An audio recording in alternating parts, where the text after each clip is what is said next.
Hello and welcome. I'm Jennifer March, and this is not Your Mother's Storytime. This week we bring you two stories that were key works regarding the status of women in the 19th century. The first is The Yellow Wallpaper by Charlotte Perkins Gilman, and the second is The Story of an Hour by Kate Chopin. The Yellow Wallpaper is an important cornerstone of feminist literature. Gilman wrote the story to change public perception about the role of women in society by demonstrating the harmful mental and emotional effects that women suffer when denied their autonomy and decision-making authority. And Chopin is considered one of the first feminist authors of the 20th century. She is often credited for introducing the modern feminist literary movement.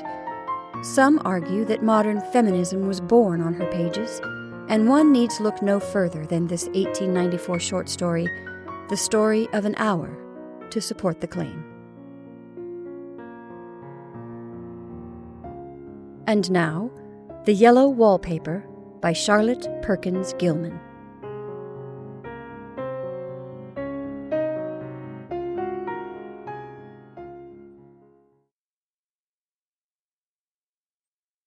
It is very seldom that mere ordinary people like John and myself secure ancestral halls for the summer.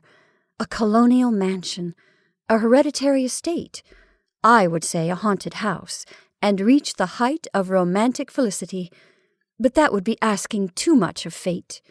Still, I will proudly declare that there is something queer about it, else why should it be let so cheaply, and why have stood so long untenanted?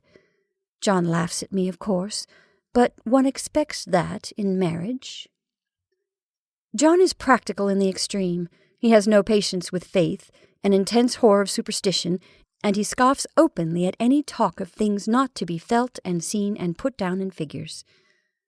John is a physician, and perhaps, I would not say it to a living soul, of course, but this is a dead paper and a great relief to my mind. Perhaps that is one reason I do not get well faster. You see, he does not believe I am sick. And what can one do? If a physician of high standing and one's own husband assures friends and relatives that there really is nothing the matter with one but temporary nervous depression, a slight hysterical tendency, what is one to do? My brother is also a physician, and also of high standing, and he says the same thing.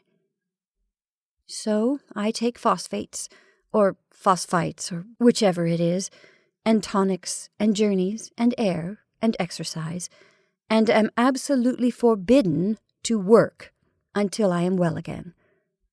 Personally, I disagree with their ideas. Personally, I believe that congenial work with excitement and change would do me good. But what is one to do?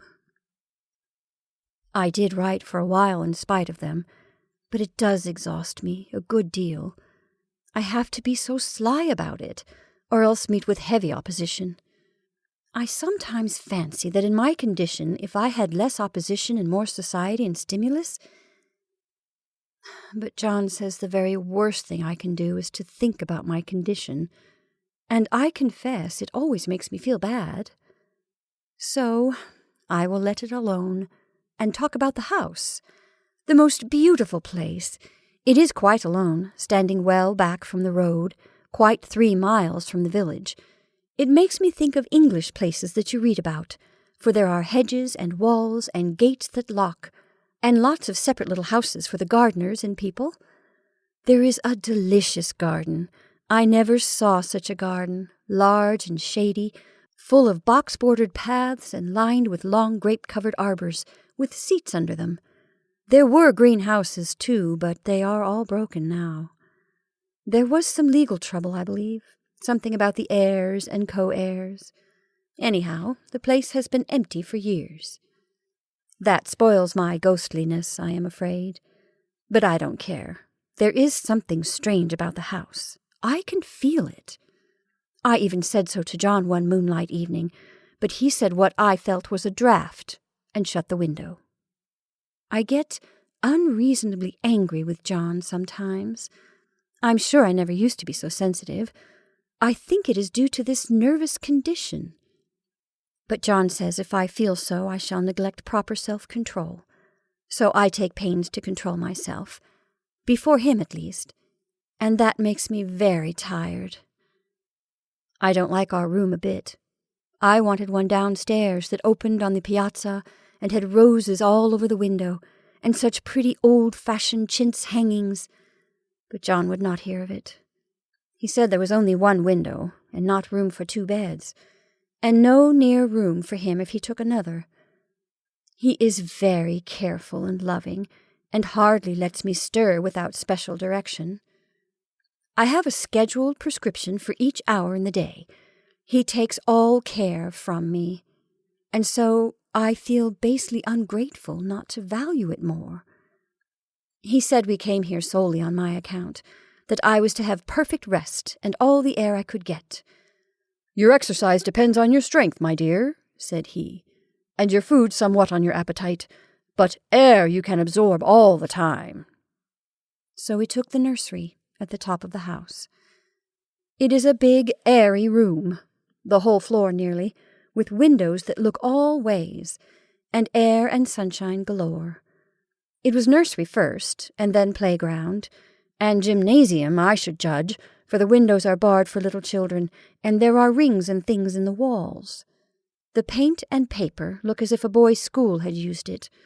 It is stripped off, the paper, in great patches all around the head of my bed, about as far as I can reach, and in a great place on the other side of the room low down. I never saw a worse paper in my life. One of those sprawling, flamboyant patterns committing every artistic sin. It is dull enough to confuse the eye in following, pronounced enough to constantly irritate and provoke study, and when you follow the lame, uncertain curves for a certain little distance, they suddenly commit suicide, plunge off at outrageous angles, destroying themselves in unheard-of contradictions. The color is repellent, almost revolting, a smoldering, unclean yellow, strangely faded by the slow-turning sunlight. It is a dull yet lurid orange in some places, a sickly sulphur tint in others. No wonder the children hated it. I should hate it myself if I had to live in this room long. There comes John, and I must put this away. He hates to have me write a word. We have been here 2 weeks, and I haven't felt like writing before since that first day. I am sitting by the window now, up in this atrocious nursery, and there is nothing to hinder my writing as much as I please, save lack of strength. John is away all day, and even some nights when his cases are serious. I am glad my case is not serious, but these nervous troubles are dreadfully depressing. John does not know how much I really suffer. He knows there is no reason to suffer, and that satisfies him. Of course it is only nervousness. It does weigh on me so not to do my duty in any way. I meant to be such a help to John, such a real rest and comfort, and here I am a comparative burden already. No one would believe what an effort it is to do what little I'm able, to dress and entertain and order things. It is fortunate Mary is so good with the baby, such a dear baby. And yet I cannot be with him. It makes me so nervous. I suppose John never was nervous in his life. He laughs at me so about this wallpaper. At first he meant to repaper the room, but afterwards he said that I was letting it get the better of me, and that nothing was worse for a nervous patient than to give way to such fancies. He said that after the wallpaper was changed, it would be the heavy bedstead, and then the barred windows, and then that gate at the head of the stairs, and so on. "You know the place is doing you good," he said. "And really, dear, I don't care to renovate the house just for a 3 months' rental." "Then do let us go downstairs," I said. "There are such pretty rooms there." Then he took me in his arms and called me a blessed little goose, and said he would go down cellar if I wished, and have it whitewashed into the bargain. But he is right enough about the beds and windows and things. It is as airy and comfortable a room as anyone need wish, and of course I would not be so silly as to make him uncomfortable just for a whim. I'm really getting quite fond of the big room. All but that horrid paper. Out of one window I can see the garden, those mysterious, deep-shaped arbors, the riotous, old-fashioned flowers, and bushes and gnarly trees. Out of the other I get a lovely view of the bay and a little private wharf belonging to the estate. There is a beautiful shaded lane that runs down there from the house. I always fancy I see people walking in these numerous paths and arbors, but John has cautioned me not to give way to fancy in the least. He says that with my imaginative powers and habit of story-making, a nervous weakness like mine is sure to lead to all manner of excited fancies, and that I ought to use my will and good sense to check the tendency. So I try. I think sometimes that if I were only well enough to write a little, it would relieve the press of ideas and rest me. But I find I get pretty tired when I try. It is so discouraging not to have any advice and companionship about my work. When I get really well, John says, we will ask Cousin Henry and Julia down for a long visit, but he says he would as soon put fireworks in my pillowcase as to let me have those stimulating people about now. I wish I could get well faster. But I must not think about that. This paper looks to me as if it knew what a vicious influence it had. There is a recurrent spot where the pattern lolls like a broken neck, and two bulbous eyes stare at you upside down. I got positively angry with the impertinence of it, and the everlastingness. Up and down and sideways they crawl, and those absurd, unblinking eyes are everywhere. There is one place where two breadths didn't match, and the eyes go all up and down the line, one a little higher than the other. I never saw so much expression in an inanimate thing before, and we all know how much expression they have. I used to lie awake as a child and get more entertainment and terror out of blank walls and plain furniture than most children could find in a toy store. I remember what a kindly wink the knobs of our big old bureau used to have, and there was one chair that always seemed like a strong friend. I used to feel that if any of the other things looked too fierce, I could always hop into that chair and be safe. The furniture in this room is no worse than inharmonious, however, for we had to bring it all from downstairs. I suppose when this was used as a playroom, they had to take the nursery things out. And no wonder. I never saw such ravages as the children have made here.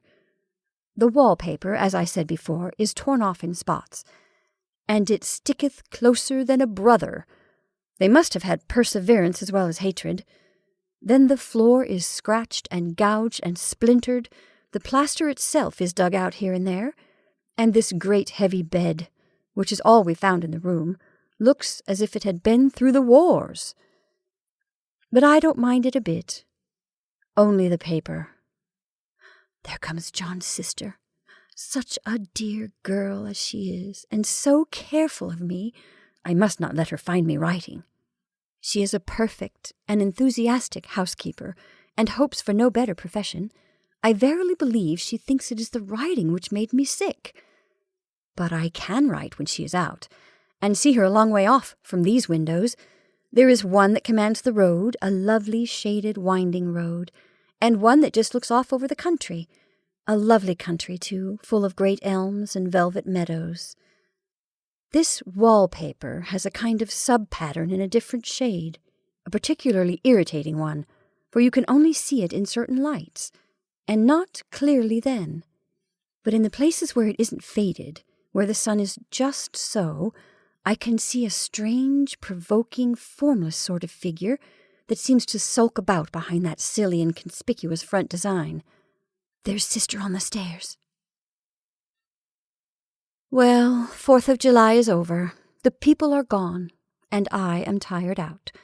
John thought it might do me good to see a little company, so we just had Mother and Nellie and the children down for a week.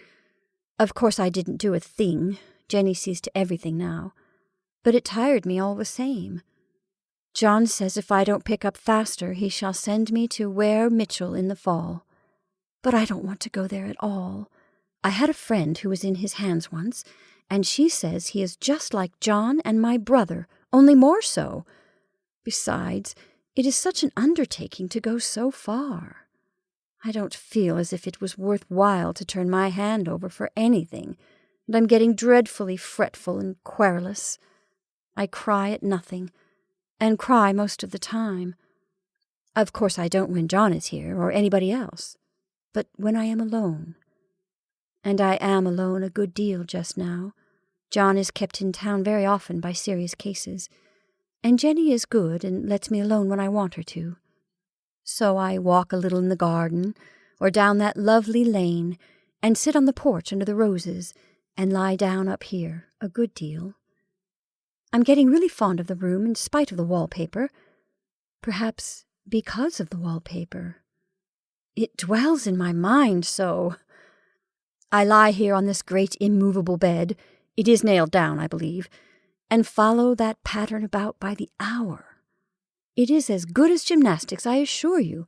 I start, we'll say, at the bottom, down in the corner over there where it has not been touched, and I determine for the 1000th time that I will follow that pointless pattern to some sort of conclusion. I know a little of the principles of design, and I know this thing was not arranged on any laws of radiation or alteration or repetition or symmetry or anything else that I've ever heard of.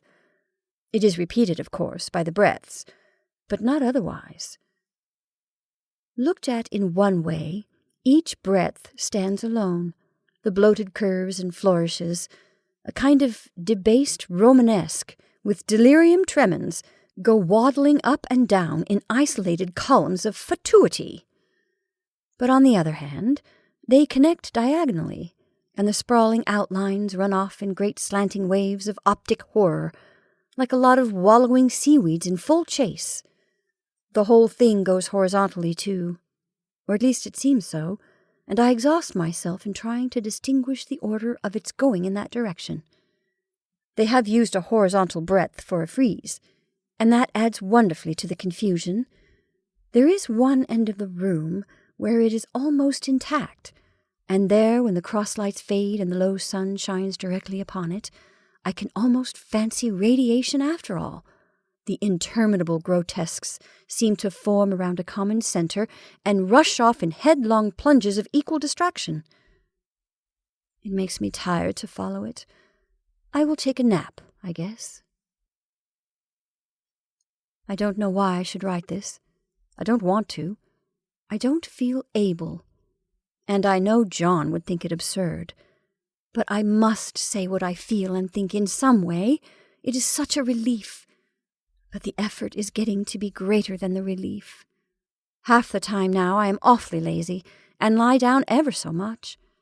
John says I mustn't lose my strength, and has me take cod liver oil and lots of tonics and things, to say nothing of ale and wine and rare meat.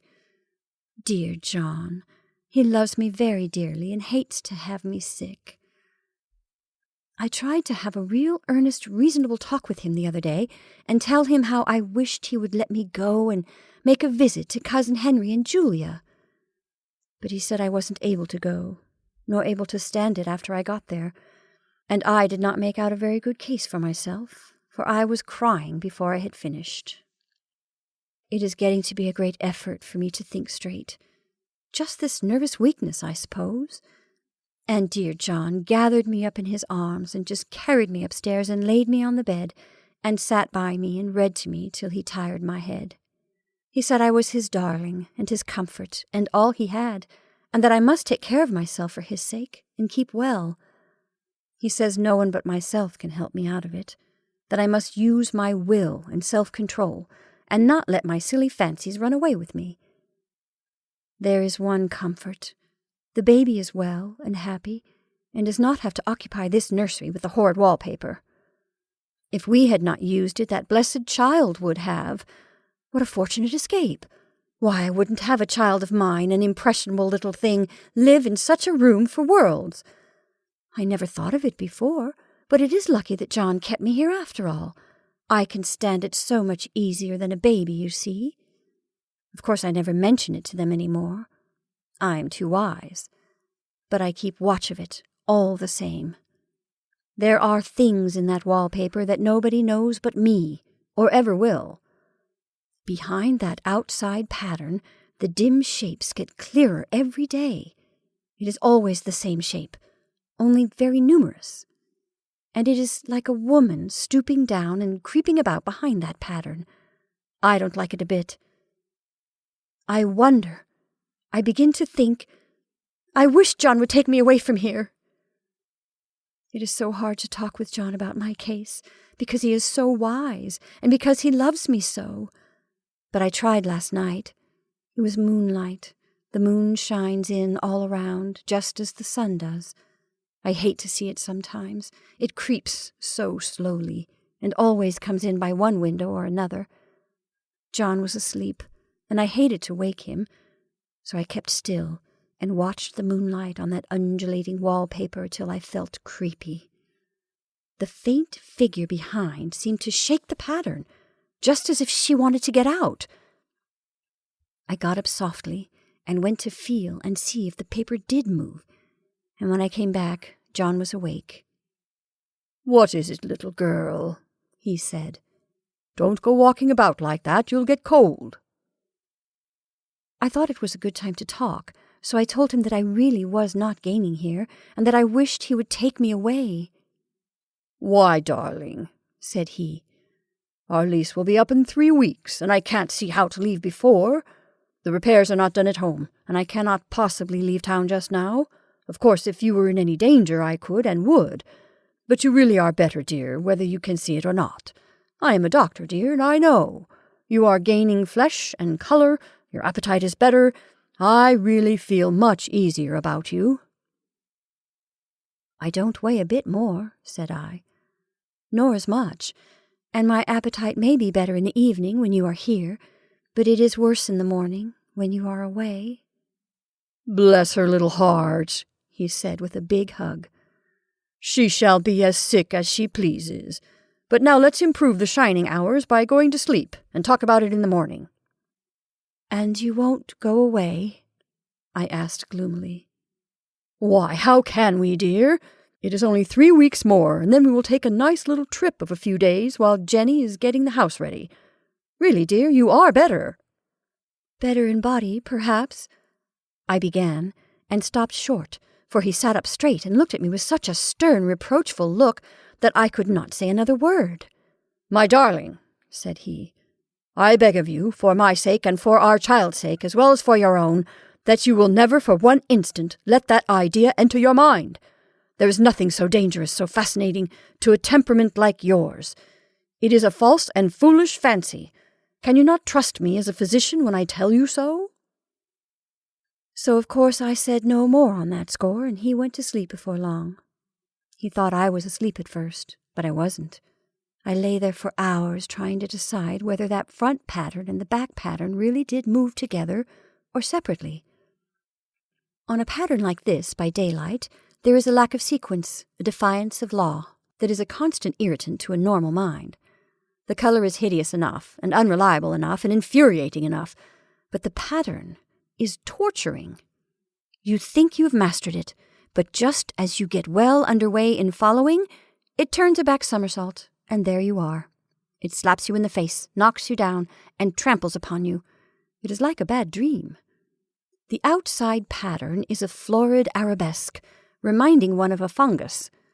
If you can imagine a toadstool in joints, an interminable string of toadstools budding and sprouting in endless convolutions, why, that is something like it.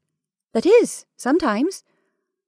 There is one marked peculiarity about this paper, a thing nobody seems to notice but myself, and that is that it changes as the light changes.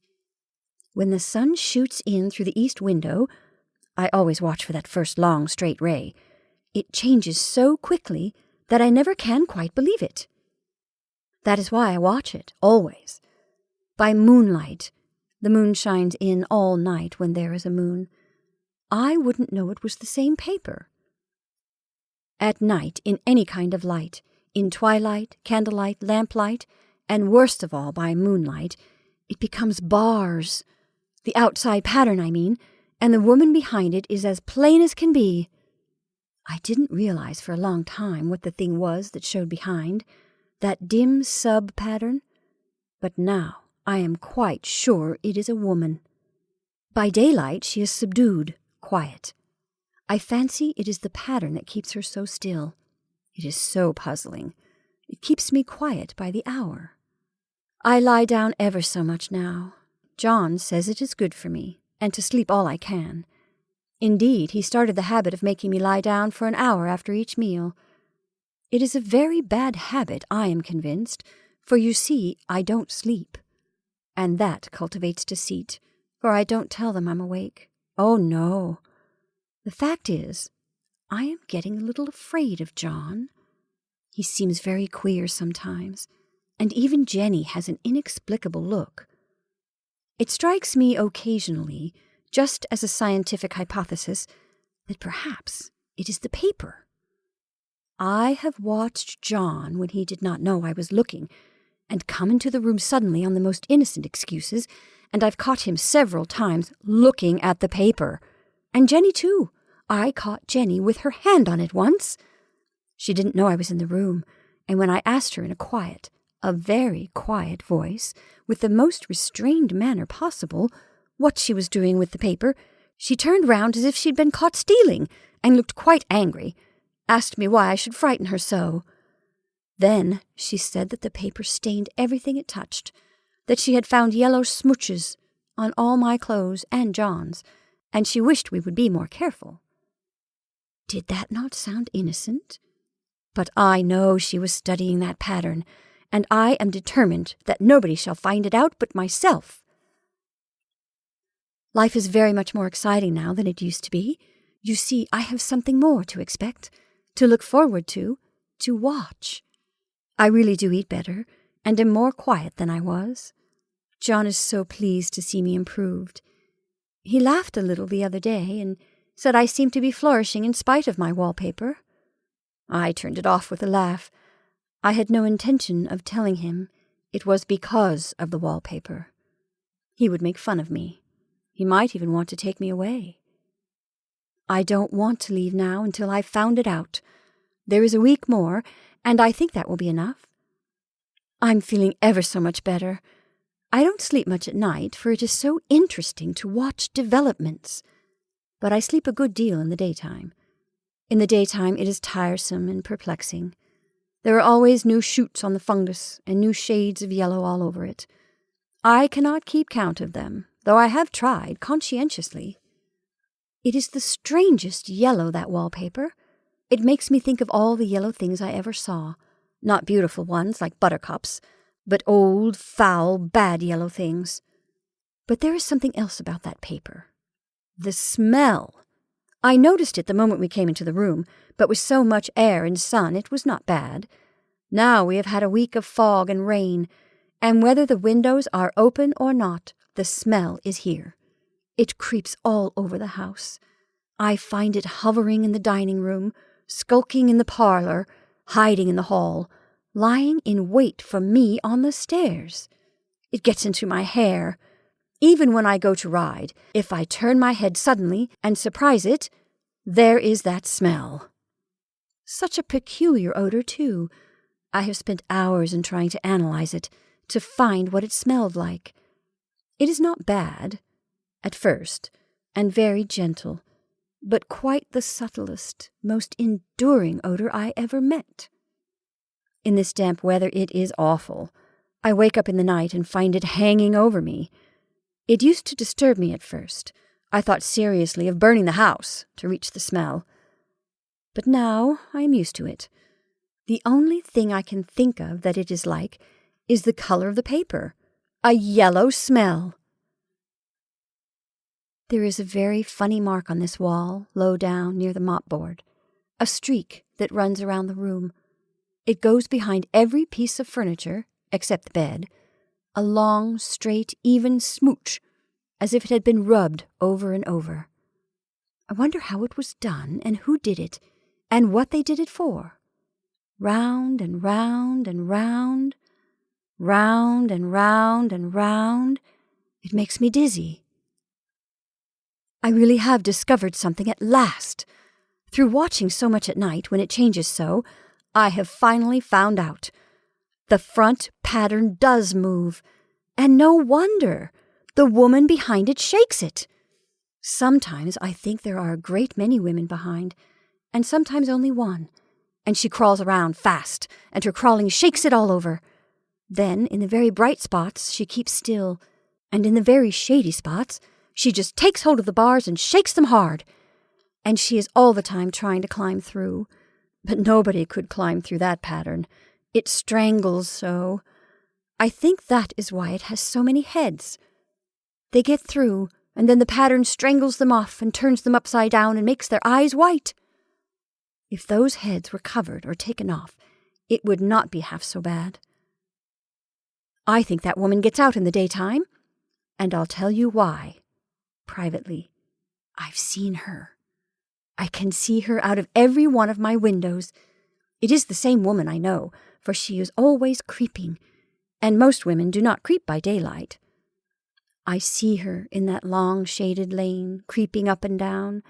I see her in those dark grape arbors, creeping all around the garden. I see her on that long road under the trees, creeping along, and when a carriage comes, she hides under the blackberry vines. I don't blame her a bit. It must be very humiliating to be caught creeping by daylight. I always lock the door when I creep by daylight. I can't do it at night, for I know John would suspect something at once.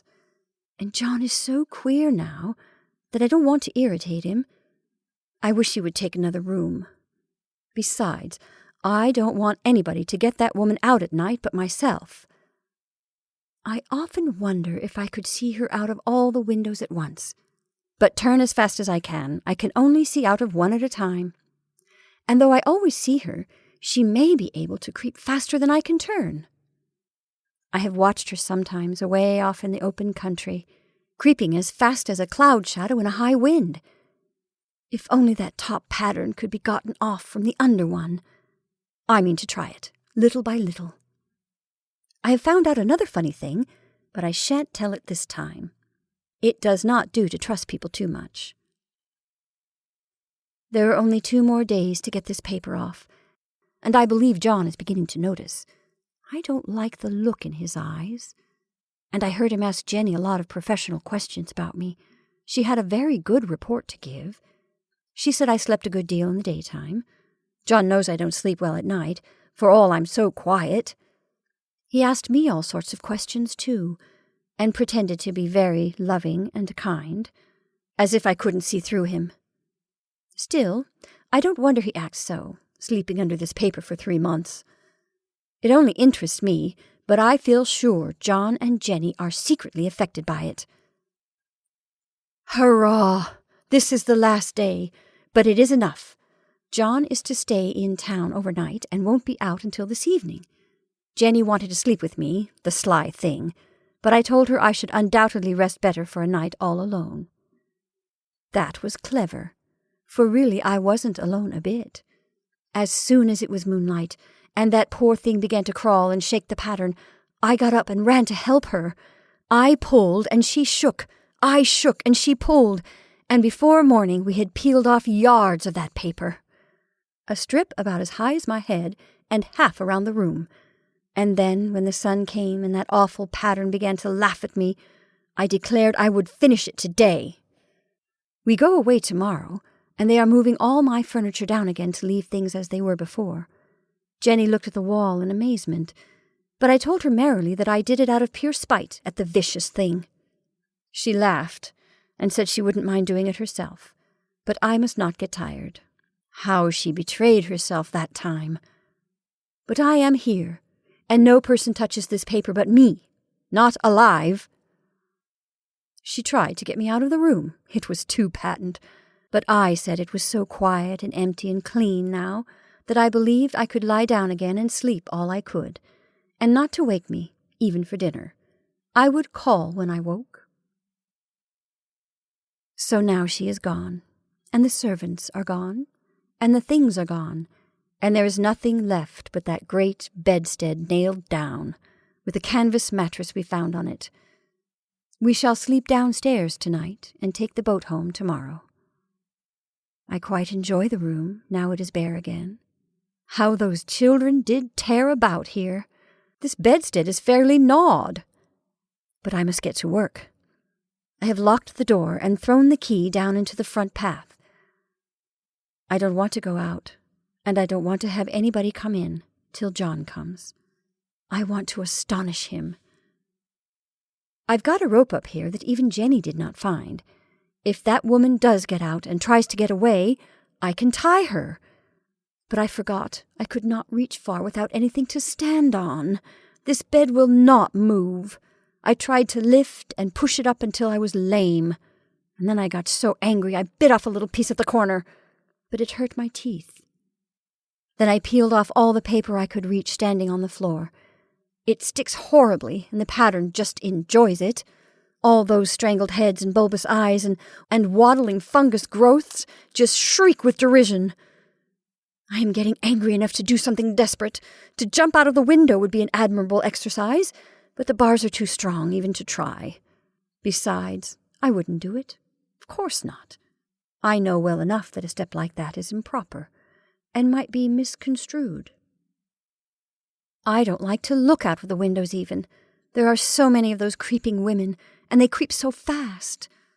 I wonder if they all come out of that wallpaper as I did. But I am securely fastened now by my well-hidden rope. You don't get me out in the road there. I suppose I shall have to get back behind the pattern when it comes night, and that is hard. It is so pleasant to be out in this great room and creeping around as I please. I don't want to go outside. I won't, even if Jenny asks me to.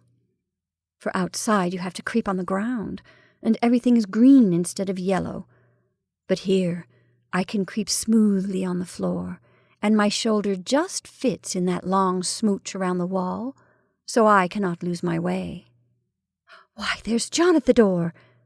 It is no use, young man, you can't open it. How he does call and pound! Now he's crying for an axe. It would be a shame to break down that beautiful door.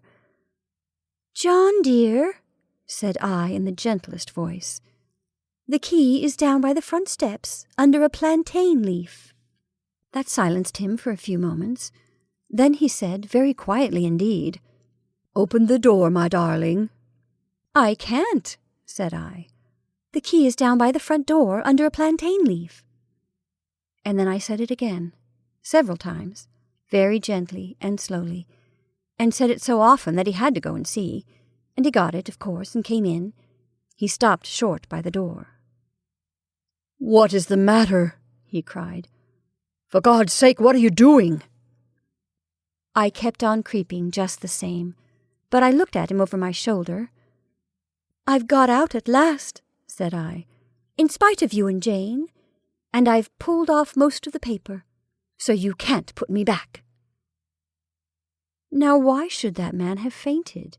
But he did, and right across my path by the wall, so that I had to creep over him every time.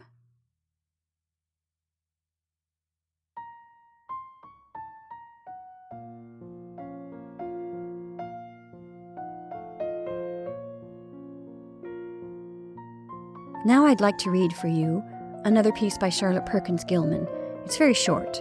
It's called Why I Wrote the Yellow Wallpaper by Charlotte Perkins Gilman.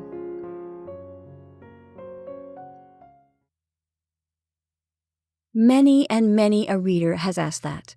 When the story first came out in the New England magazine about 1891, a Boston physician made protest in the transcript. Such a story ought not be written, he said. It was enough to drive anyone mad to read it. Another physician in Kansas, I think, wrote to say that it was the best description of incipient insanity he had ever seen, and, begging my pardon, had I been there? Now the story of the story is this.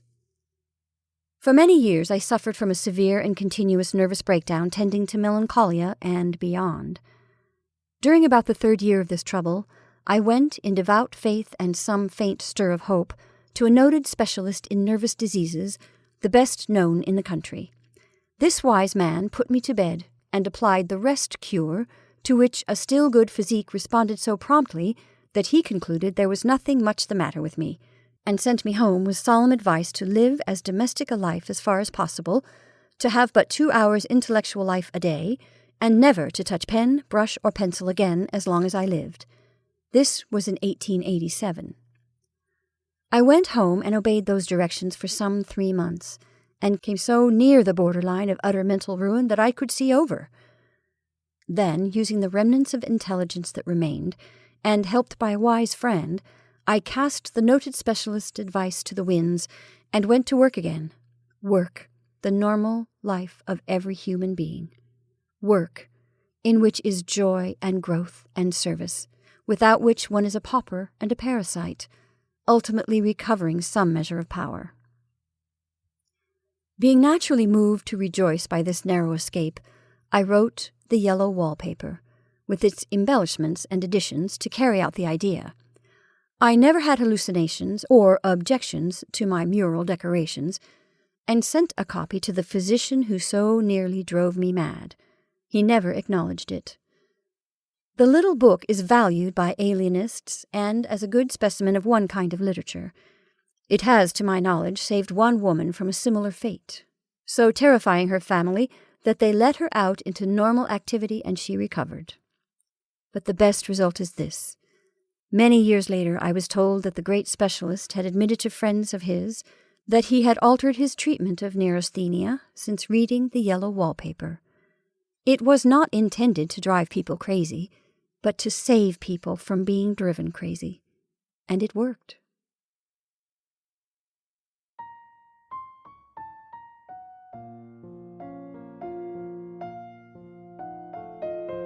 And now, The Story of an Hour by Kate Chopin.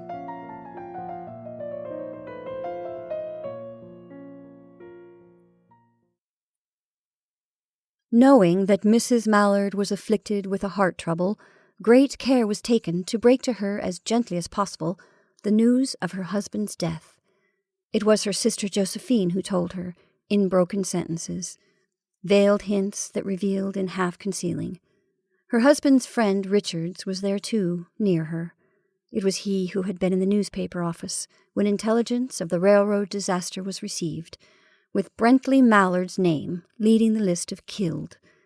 He had only taken the time to assure himself of its truth by a second telegram, and had hastened to forestall any less careful, less tender friend in bearing the sad message.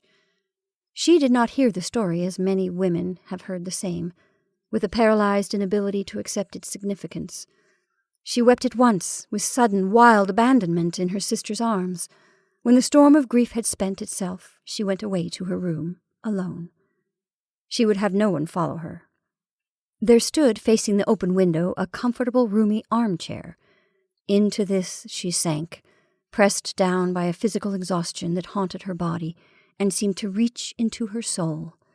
She could see in the open square before her house the tops of trees that were all a-quiver with the new spring life, the delicious breath of rain in the air.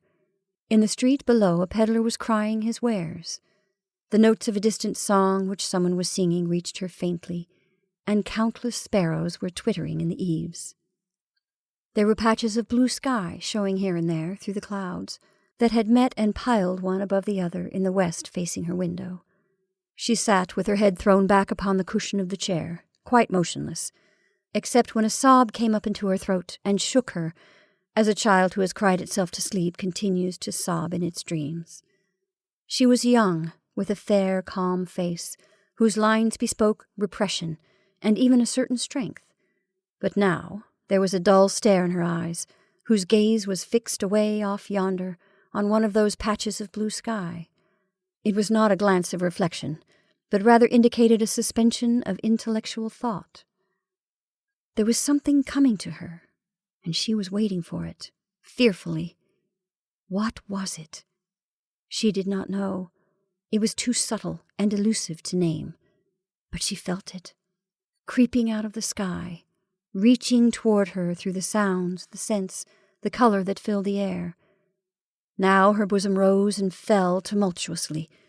She was beginning to recognize this thing that was approaching to possess her, and she was striving to beat it back with her will, as powerless as her two white, slender hands would have been. When she abandoned herself, a little whispered word escaped her slightly parted lips. She said it over and over under the breath. Free. Free. Free. The vacant stare and the look of terror that had followed it went from her eyes. They stayed keen and bright. Her pulses beat fast, and the coursing blood warmed and relaxed every inch of her body. She did not stop to ask if it were or were not a monstrous joy that held her. A clear and exalted perception enabled her to dismiss the suggestion as trivial. She knew that she would weep again when she saw the kind, tender hands folded in death, the face that had never looked save with love upon her, fixed and grey and dead. But she was beyond that bitter moment, a long procession of years to come that would belong to her absolutely. And she opened and spread her arms out to them in welcome. There would be no one to live for during those coming years. She would live for herself. There would be no powerful will bending hers in that blind persistence with which men and women believe they have a right to impose a private will upon a fellow creature. A kind intention or a cruel intention made the act seem no less a crime as she looked upon it in that brief moment of illumination. And yet she had loved him, sometimes. Often she had not. What did it matter? What could love, the unsolved mystery, count for in the face of this possession of self-assertion which she suddenly recognized as the strongest impulse of her being? Free, body and soul, free, she kept whispering. Josephine was kneeling before the closed door with her lips to the keyhole, imploring for admission. Louise, open the door. I beg, open the door. You will make yourself ill. What are you doing, Louise? For heaven's sakes, open the door. Go away. I am not making myself ill. No, she was drinking in a very elixir of life through that open window. Her fancy was running riot along these days ahead of her. Spring days and summer days and all sorts of days that would be her own. She breathed a quick prayer that life might be long. It was only yesterday she had thought with a shudder that life might be long. She arose at length and opened the door to her sister's importunities. There was a feverish triumph in her eyes, and she carried herself unwittingly like a goddess of victory. She clasped her sister's waist, and together they descended the stairs. Richards stood waiting for them at the bottom. Someone was opening the front door with a latchkey. It was Brentley Mallard who entered, a little travel-stained, composedly carrying his gripsack and umbrella. He had been far from the scene of the accident, and did not even know there had been one. He stood dazed at Josephine's piercing cry, at Richard's quick motion to screen him from the view of his wife. When the doctors came, they said she had died of a heart disease, of the joy that kills.